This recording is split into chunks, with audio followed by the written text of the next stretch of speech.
देवाला आपल्यातनं सुटका पाहायची होती.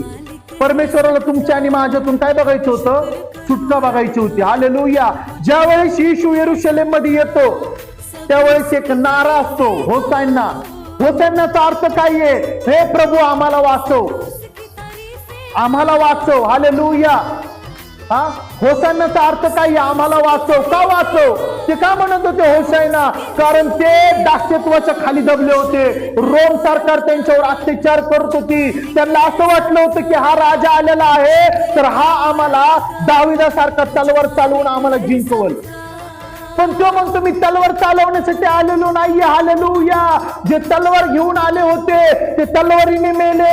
मी प्रेम घेऊन आलेलो आहे. मी सगळ्यांना प्रेमाने जिंकणार आहे. हालेलुया. जर इस्रायलकडे तो प्रेमाने बघत होता तर रोमकडे पण तो प्रेमानेच बघत होता. हालेलुया. त्याला प्रत्येकाचं तारण त्याला घडवायचं होतं. म्हणून बायबलच्या वचनामध्ये काय लिहिलेलं आहे? हालेलुया. योहान 3:16 मध्ये परमेश्वराने सृष्टीवर इतकं दया आणि इतकी प्रेम केलं की त्याने त्याचा एकुलता एक पुत्र दिला.